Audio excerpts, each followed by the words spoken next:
Hello everyone, Assalamu alaikum, Sat Sri Akal, Namaste. My name is Farheen Khan and you're watching the Azeeza show. So over the last several weeks we've talked about a number of different topics. This week we're talking about mental health, and with me today are Ambreen, Youssef and Chelby, Daigle. Thank you so much for being here today. Mental health is always a difficult topic to talk about, but it's something that's very necessary. So I kind of want to just jump right into it. So can you tell me, what's the prevalence of mental health, in Canada? Like, are there any specific statistics that we can that you can share with us about the issue of mental health? Yeah, so mental health, it's reported that 1 in 5 Canadians in any given year experience a mental health issue or an addiction. There's the suicide rates have been rising worldwide. In Canada, it's reported that nearly 3,000 to 4,000 people die of suicide per year. Within a clinical setting, we see more issues of anxiety and depression, which are also increasing. So it's definitely an issue that's, it's becoming very prevalent as people are getting to know what it is, and people are seeking out help and more now. Yeah. Also, I think what's interesting is, so every year Statistics Canada actually compiles rates related to mental illness. And again, I don't think stat off the top of my head, but the actual cost of mental illness, particularly to the workforce. So what we do know in the Canadian context is a lot of people lose time off work because of mental illness, or they're less productive because of mental illness. Right. Another thing that's interesting is that although definitely, for example, suicide is a leading cause of death, unfortunately, amongst young people, the actual highest rates of suicide are for people who are middle-aged, so people in their 40s and 50s. Okay. And that's often not talked about. So there's often a focus on young people, which is important, but there's not a recognition that a lot's actually happening when you're middle-aged. Actually, the parents of young people might themselves be going through a mental health crisis that could potentially be what's related to what's happening for the young people that we're seeing. Right. No, that's interesting to note as well, right? Like the middle-aged piece there. Now, one of the things that I think that's really important is that we actually talk about what is actually mental illness, right? Let's define it a little bit so that people actually are aware of that. Well, the basic, most simple definition is that any issue that affects your mind, your heart, and how you act. So your thinking, your feelings, and how you act. And it has to do with emotional well-being, and that's basically what it is. And it kind of trickles down to social well-being as well. So that's the basic definition for it. Shelby? I think that's a good definition for mental health in general. But I think for mental illness, diagnosis becomes important because it's important for treatment. And a reality is that sometimes you can actually self-diagnose, which you shouldn't do, just like for anything. Yeah. Also, the reality is particularly what happens for younger people, because when you start showing signs, like I was diagnosed with depression at 15. But you change. Like your brain changes. So the truth is your illness could change too. So sometimes your diagnosis might change. Right. So if we think about official diagnoses that are common, so depressive disorder is a common diagnosis, but that actually isn't just one thing. So you can have a depressive episode, which actually ends up being sort of one contained moment. And again, you can find online there's certain criteria for meeting that. Whereas my illness is something which is called dysthymia, which is like an older term for it, but it actually is a chronic depression. So it's actually a low mood that could last for years. It's not just an episode. Now, so particularly my condition, I can end up having something called double depression, where I have my chronic low mood, and then I actually have a major depressive episode on top of it. Right. So that's the nature of that. And depression is a mood disorder. So there's actually 2 types of mental illnesses that we might end up talking about. There's mood disorders, so depression, anxiety disorder, but there's also something called personality disorders. And they are often, I think, in many ways, the least understood, and yet are very important, particularly one, borderline personality disorder is incredibly important in terms of particularly issues around suicide attempts, and is definitely a concern in terms of frequent visits to emergency rooms. And so part of the problem is that oftentimes we are raising awareness about mental illness, but we're actually not raising awareness about the complexity of mental illness. Right. And so again, so it ranges from depression, which I would argue is in some ways people are more familiar with, or they think they're familiar with, because everyone's like, well, I felt sad. Yeah. It's like, well, actually, it's much more complicated than that, and it might not manifest itself as being sad. In some cases, it can manifest itself as being very irritable or very angry. They have anxiety disorders, which again, as she put, are very more commonly diagnosed. Right. But that also can manifest itself in a range of things. So, for example, agoraphobia, which people might have heard of, is people being maybe afraid of going outside. That's actually a form. It's a type of anxiety disorder. But another disorder that's actually much more prevalent than we realize is schizophrenia, which unfortunately, because of our language, people think means multiple personality disorder or having multiple personalities. That's not what it means at all. Right? It is often a breakdown of reality in some ways. It's probably an easier saying, but it's very common. And if you look at this, it's quite common. And it's something that is it common in any community, any ethnocultural community, any religious community. And in some ways, I would argue it's probably the most stigmatized mental illness in our country. And unfortunately, we often will see that sometimes being mixed up with issues of criminalization. So if we think about the recent case of Suleiman Fakiri, who died while in custody. Yes. Unfortunately, that's not a unique case. There's already been investigation by the provincial ombudsman into the deaths of people with mental illness in prisons in Ontario. So both in terms of prisons, and also there's been investigations in terms of police interaction. So I come from Ottawa, where there was also the case of Abdurrahman Abdi. You'll notice both Muslim names. So I think this is where we realize the full dangers of not fully understanding mental illness, because there's a spectrum of how these disorders might manifest themselves. But in terms of the impact on your life, if you don't get the proper support, if you don't get diagnosed early, if the systems don't know how to support you, can be death. So, and I appreciate that. So, Ambreen, you work with Nasiha, right, which is a youth helpline. Can you tell us a little bit about what you've sort of seen in terms of people who are accessing service and supports? Yeah, so Nasiha, for those of you who don't know, is a Muslim youth helpline, one of its kind in North America. And we basically are an anonymous and confidential service where we do target the youth, but we get calls from like all types of ages and people and various backgrounds, even non-Muslims as well. And you do see different types of calls, whether it's drugs, addictions, parent-child conflict, people who are struggling with their relationships, girlfriends, boyfriends. You don't see a lot of like the clinical issues, but you do see suicide ideation and all that kind of stuff. You see parents calling in for my child is having this type of issue, how can I help, what are the resources available to tackle this type of problem. So you do see a lot of different, like a various amount of issues that comes through into the calls, for sure. Abuse and trauma as well. For sure, yeah, that I can imagine. So in terms of like the actual, so I mean, I guess my question is that, we have services available, be it Nasiha or some of the mainstream services that exist, right? But how often are people actually accessing that service? And Chelby, you mentioned earlier that there's a stigma around around some of this mental illness. So what would your experience tell you? It's actually more serious than that. There aren't a lot of services available. Okay. And I think that's as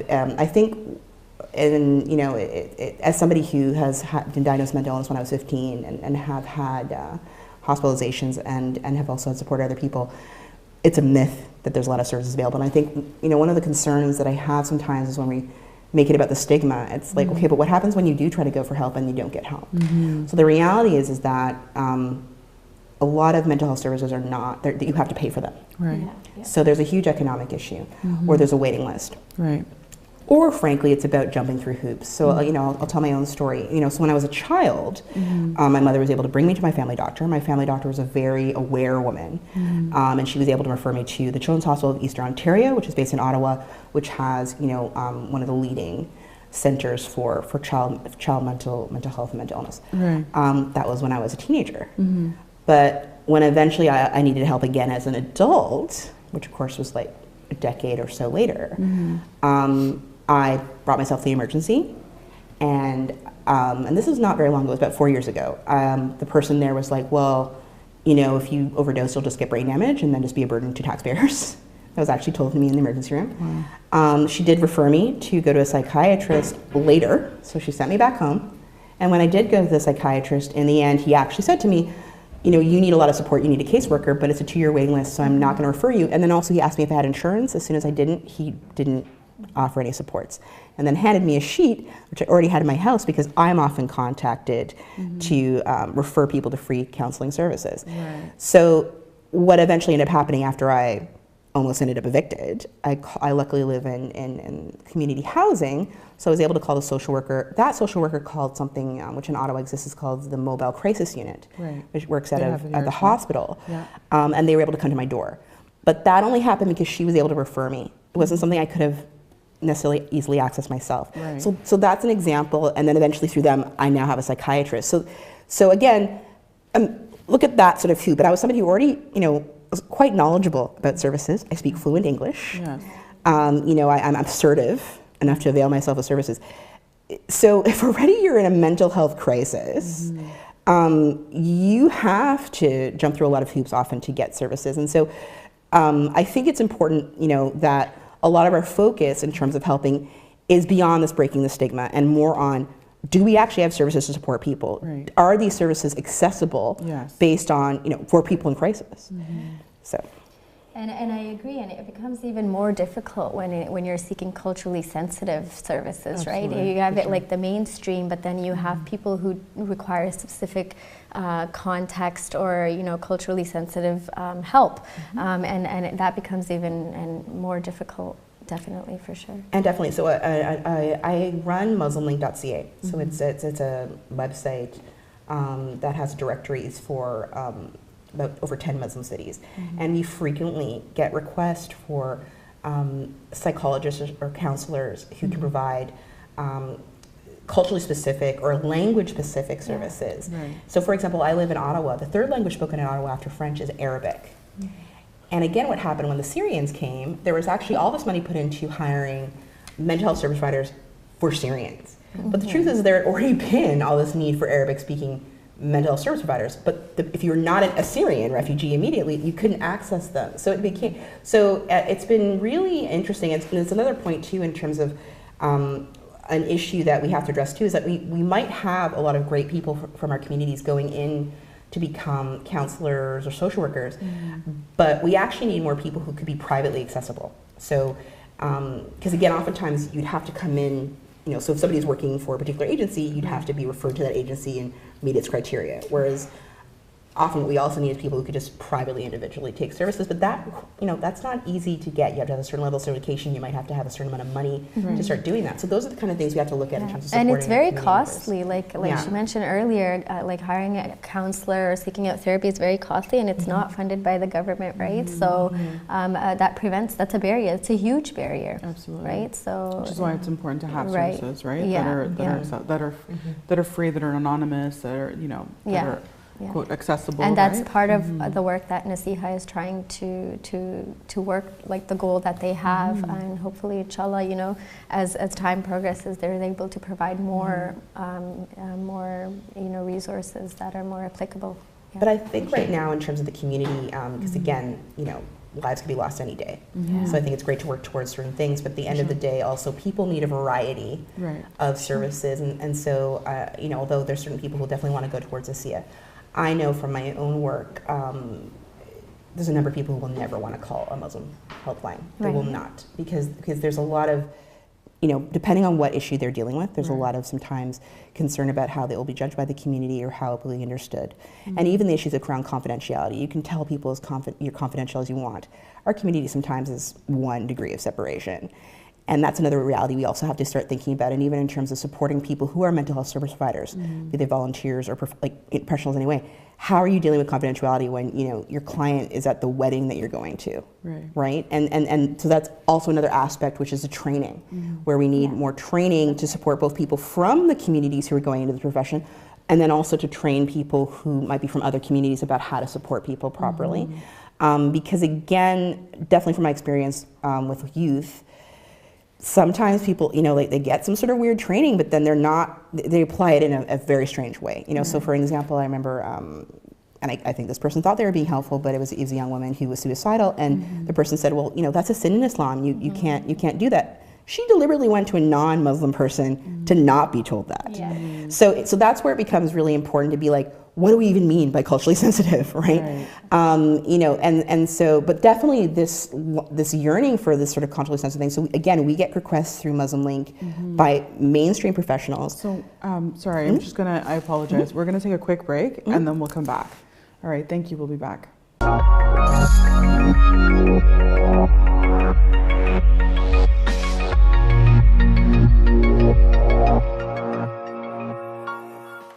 Okay, welcome back everyone. You're watching the Azeeza show, and I have with me our guests, Ambreen, Youssef, and Chelby, Daigle. We're talking about the issue of mental health, and Chelby was just telling us about the importance of accessing service, right, Chelby? Yes, and also the issue of, so we've, through Muslim Link, we often have mainstream service providers, so social workers, counselors, sexual assault support centers reach out to us asking for contact with specific Muslim mental health service providers, often from specific ethnocultural communities who also have a specific subject matter expertise. Right. So we get a lot of requests, particularly for people who have subject matter expertise on incest and sexual abuse within families from particular ethnocultural Muslim communities. I remember even one time we specifically got a request for a religious sort of scholar who could give information that would support a woman who was feeling very guilty because she was sexually abused by her father, and she was really, really religiously believed it was her fault that she had not veiled herself in front of him. So these are the kind of things, and these are all Canadian cases.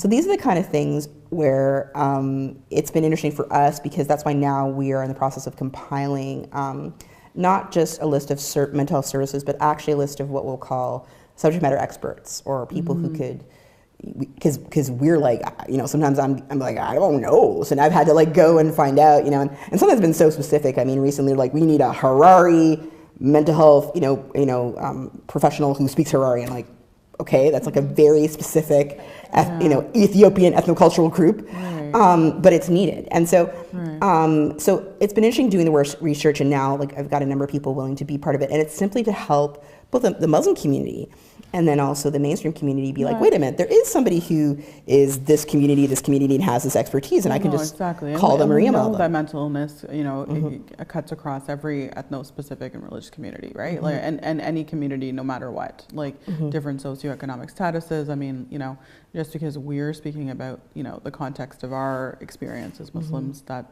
doesn't necessarily mean that it's only to, it's specific to us, But people need to sometimes find that specific person for sure. who has that expertise, and so we're trying to make it easier to do that, inshallah. Okay, great.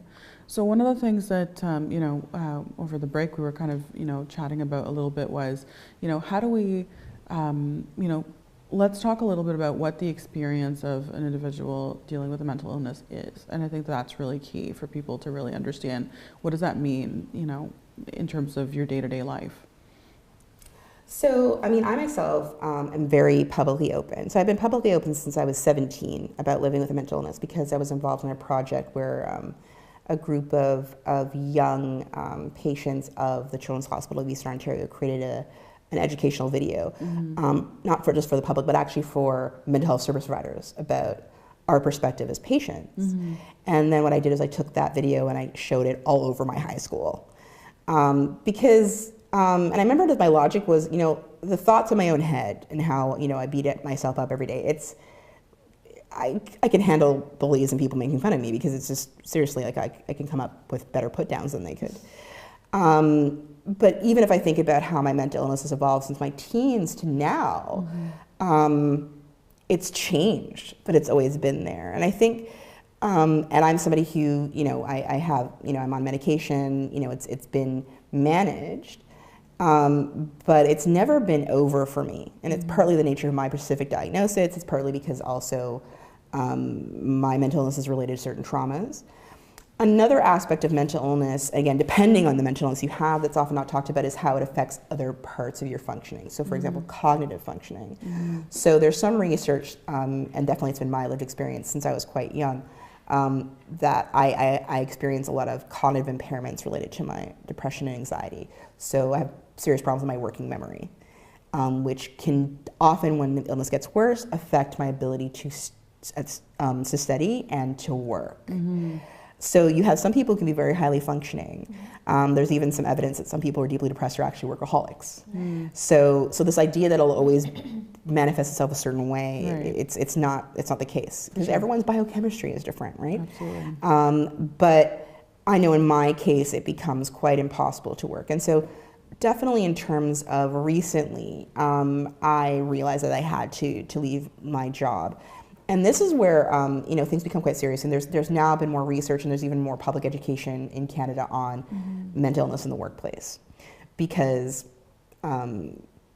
oftentimes that's where it can be manifesting itself. It can affect productivity and other issues, and people might want to be helpful, but the reality is oftentimes they don't know how to be, and then also the expectation is that it's short term, so that could become a problem. So I know in my case, people were very supportive initially, but there was really this idea that it was something you get over like the flu. Right. And then eventually became frustration, which of course was very triggering for me, because again, particularly when it comes to suicide ideation, which just means suicidal thinking, what the research has shown is oftentimes some of the thoughts that go around that is feeling that you're a burden to people. So that can happen a lot if you're not pulling your weight in a workplace. And then that starts becoming very clear to you, you're feeling like a burden, that in itself can become quite triggering for your suicidal ideation. And so that happened in my case very seriously. Now already I was dealing with problems because my mother had committed suicide. So already in that context, because I had a very close relative commit suicide, suicide's actually, there's another relative committing suicide, I'm already kind of set up a bit. And then this regular grief process. So already there was something, a problem there. But that had been going on for a while. And again, it's very interesting because my mother had committed suicide 4 years ago. So there's perception that I should be over it by now. It's like, but it's a suicide. So it's a very complicated state of grief. So part of the issues I've seen in my own experience is that people want to be supportive, but oftentimes their understanding is people can't necessarily handle the long-term aspects. So then it becomes quite frustrating to ask for support. So for me, I definitely initially asked for support, and then I just didn't, because it was too clear that people wanted to help, but they wanted to help and then see me get better and it be done. Right. And I felt I couldn't meet that expectation. So eventually just things really got out of control, and I, in July last year, attempted suicide, but was able to kind of prevent myself from going all the way. Really because of my own thought process. It was an interesting moment. I just got really mad. And it's interesting because, again, anger is sometimes seen as a negative force, but definitely in terms of psychology, it could potentially be a protective force. So I was used to being angry at myself. I got really mad at everyone else and realized that if I killed myself, I couldn't support my dad. A lot of the children I work with would be negatively influenced. And if I'm feeling like I need to do this because of this situation, maybe I just need to quit my job, right? Which of course, stress of financial, instability, but this isn't working. So when I made the decision to do that, I immediately felt a lot of relief. And so that's where, again, there's already a big mental illness going on, but sometimes you have a situation that makes it just too much. And so again, so some people might be familiar with me because, of the crowdfunding campaign I've posted on LaunchGood, which is an Islamic crowdfunding page, kind of like GoFundMe, which, I got the idea for actually because I had seen an article in a Canadian magazine about women who had basically crowdfunded to support their recovery because, as we've already said before, mental health service costs, are huge, but also if you have to take time off work, which many people do, it's huge. And there, and if you're recovering from a suicide attempt, you actually need to take time off work. So it was interesting, the response, because the way I wrote it was that it was not only a personal story, but also quite educational about what we know about why people commit suicide. You know, this was beneficial research on it. And so the response, you know, was quite overwhelming. You know, I was able to meet my initial target. I've now set another target, so it's continuing. And, you know, alhamdulillah, I'm very grateful for the support. And I think what's been interesting about the response has been how many people also just came forward as like, I'm going through the same thing. People who I had not even known might be struggling with those issues. And so even for myself, as somebody who often thinks I'm very open and aware of these things, you know, we don't know what's going on in anyone's life. And so we always have to be careful what we assume is happening. And I think, you know, as sort of she said earlier, this is far more prevalent than we might realize. And it crosses all sorts of barriers. And it's also why, again, I feel, you know, as a community, you know, we have an opportunity potentially to rally more government support, because it's something that crosses all party lines as well, right? There's people in all the three major political parties in Ontario right now who even have had lived experience of mental illness. So there's an opportunity to address some of these concerns around the costs, around the need for public education and the need for you know, better supports, I think, and I think in many ways that needs to be the way forward, because we need multifaceted approaches. You know, so we can create some Muslim-specific services, but there has to be something available for everyone. And you summed it up really well, and I think part of the problem is that there's a misconception that people who struggle with mental health are violent, or, you know, experience some type of manic, and the truth is that people could be experiencing thoughts of depression and thoughts of suicide and ideation and all that kind of stuff, and you wouldn't even know. And that's the struggle, and it's people are living very secretive lives, especially in the Muslim community, where nobody really talks about it. And on a daily basis, it becomes very difficult for your daily functioning. You lack productivity at work. It may be very difficult for your worship, right? And you know, depression is something where washing the dishes is very difficult task. Washing yourself becomes washing yourself, depression is like it's on a daily basis. Getting out of bed is a huge thing, right? So people don't understand at the level that it actually affects people on a daily basis. And you know, you will find people who are depressed and struggling from suicide and all that kind of stuff that are functioning on a daily basis, where they're just like, you know, they don't look like they're sad. But when you dig a little bit deeper, they have those issues and problems that, you know, and it's very, very, very common. And within the Muslim community, you'll see that from like in a historical, people do live with depression for years and years and years, and they don't seek help. One, because they don't think they have it, or they're ready to admit that, you know, I'm depressed. And you'll see that a lot in, you know, in our South Asian community. I've seen where parents are just like, no, and then the kids have inherited it, right? And it's a biological thing, and a lot of things are obviously based on like our environment, whether, you know, you're just coming out of Syria and you're experiencing PTSD, or whether you've experienced some type of trauma and abuse. But or whether you're dealing with the more recent issues of like Islamophobia, exactly, being othered, right? But it's also important to point out, and I think this is where, like, in terms of other people I've supported and worked with, you know, in my case, it's very easier for me to point to what my origins are, you know, my origin story. But you have other people who've had completely fine, wonderful lives with wonderful parents. And they're still dealing with it. And they're still dealing with it, because at the end of the day, it's your brain. And, you know, and what we do know about the research, and even when, you know, they've been able to do a scan and compare it to, you know, a normal brain and your brain, you're like, whoa. Chemical changes, And I find that's often sometimes really important, particularly for explaining it to people who really think it's just in your head. For sure. And you're just lazy. It's like, no, your brain looks completely different. No, of course. And that's incredibly important too, because I do think part of the issue that I would see is there's, I think for definitely newcomer communities, whatever generation it is, because of sometimes perception of how much hardship people in the past have gone through. And I think that's true for any community. Like, even just, if you think of your parents leaving their country and coming here, that's huge. Like, I mean, that in itself is trauma, and it's traumatic. And for a while, actually, one of the hospitals in Ottawa actually had a triage unit in the emergency focused on mental health and migration trauma. No, you know, And it has nothing to do with war. Just like you've left everything, right, and you've left who you are. Absolutely. But I think the problem that ends up happening is there's a lot of shame involved or even guilt involved in being like, well, we have all these things. Why are you not happy? And I think that... No, yes. And I wish I had more time to talk about this, because this is something that I think we need to have like an ongoing discussion about. But we've run out of time. So thank you so much for both of you for being here. To the audience, as you've heard, as you've seen, mental illness is something that a lot of us deal with, and it's something that we need to be more mindful of in our lives and the lives of those around us. So until next week, we'll see you then. Take care.